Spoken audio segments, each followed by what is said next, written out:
When you hear the term climate activism, what you probably think of is this. But what if I told you that some of the biggest victories in recent climate activism actually looked like this? Landmark ruling from the country's constitutional court. This was a brutal day for big oil. The lawsuit was brought by several environmental groups. The French state is liable for inaction on climate change. People all over the world are suing governments and corporations over climate change, and they're winning.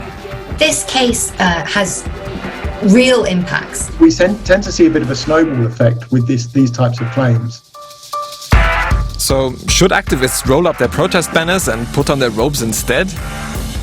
Let's take a look at how effective climate litigation really is.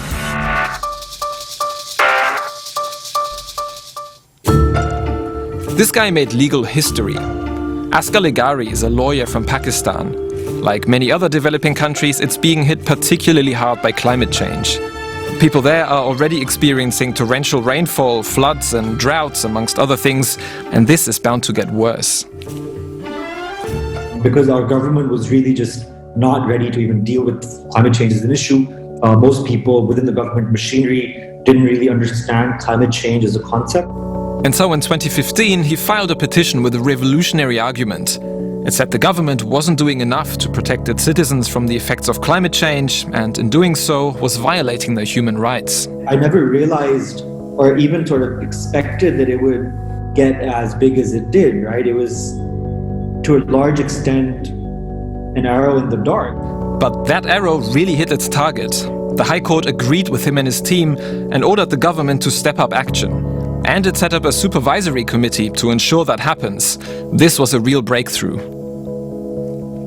That it's one of the early cases using human rights arguments and using them very successfully to convince the court that they do have the jurisdiction and that it is within their power to intervene. Catherine Hayem is the co-author of a major report on climate litigation. While all this was going on in Pakistan, another case made headlines. Environmental group Ogenda was suing the Dutch government with a very similar argument. They said by not lowering emissions faster, it would endanger people's lives in the future. The case went all the way to the country's Supreme Court. It eventually upheld the decision that by 2020 the government should cut greenhouse gas emissions by at least 25% below 1990 levels. Another sort of critical issue in the case was about whether or not the Netherlands, as a country that contributed a relatively small proportion of global greenhouse gases, should nonetheless be doing everything in their power to reduce emissions. And the court said, yes, this is not something where you can pass the buck to somebody else. You have to act. And so the Dutch government had to up its game on climate change. It, for example, switched off one of its coal-fired power plants straight away and reduced the output of others. Also, it provided billions of euros in subsidies for renewable energies. The court said the Dutch state must protect its citizens' human rights, more specifically the right to life and the right to respect for private and family life. But wait a second, how are these connected to climate change? Well, let me give you two examples. Extreme heat waves already claim lives every year, so just sitting back and doing nothing to stop temperatures from going up even further would breach people's right to life. Or take rising sea levels.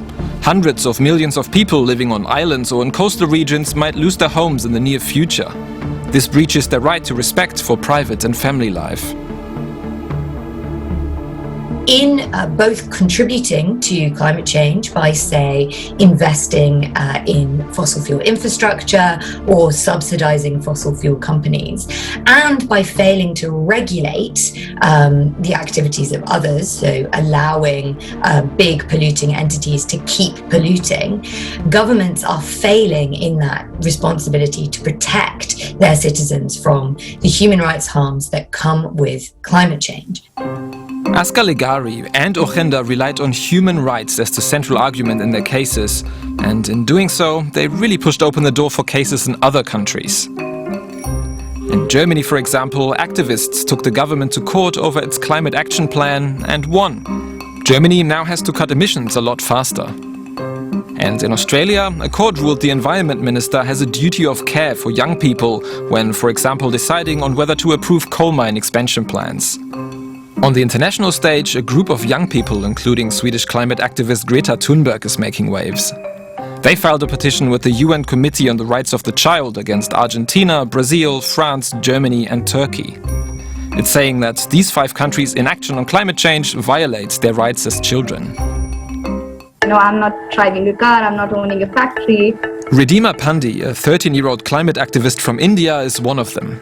It's just like, I'm not the one emitting the most, but still I'm the one, being affected the most right now. And, I'm going to be the most affected in the future as well. At the moment, it's not clear whether the case will actually go ahead.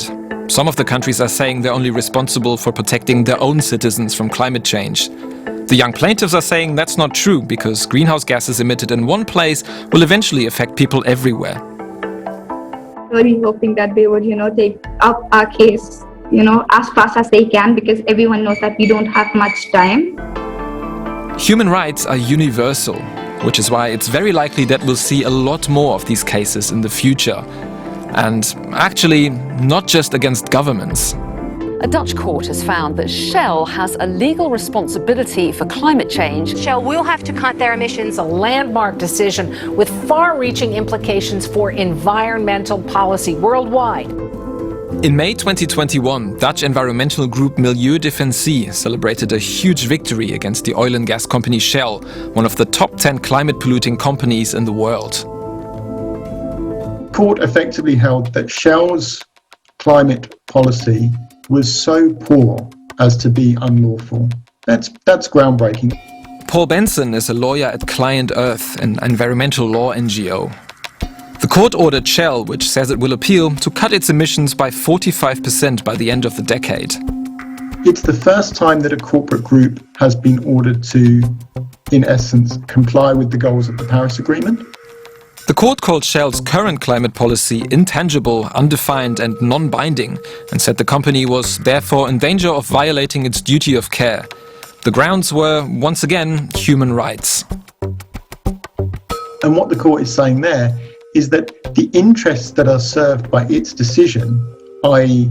fundamental protections for people on this planet, the protection of the climate, those interests outweigh Shell's commercial interests. Fossil fuel companies around the world are probably lawyering up right now. It's very likely there will be more cases like this before other courts against other companies. And going down the human rights route is not the only way to sue corporations for what they're doing. In 2018, the Polish energy company Enea was planning to build one of Europe's last huge coal plants. This would of course have been very bad for the climate, but not only that. Investors in particular and the market had concern that the plant would not be economically viable. Fossil fuel is increasingly bad business. It's being regulated more and more, and actually it's now frequently more expensive than renewable energy. There's a financial case against coal, and the folks at Client Earth had the clever idea to use that to their advantage. We bought shares in the company, and in that capacity as a shareholder we were able to bring a claim before the Polish courts. They said the new coal plant was a bad use of their money, and the regional court agreed with that. It stopped the coal plant from being built. So what's clear is that the battle against climate change is now being waged in courtrooms all over the world, and that battle is going pretty well. Does this mean that climate litigation will save the world, or is it just another piece of the puzzle?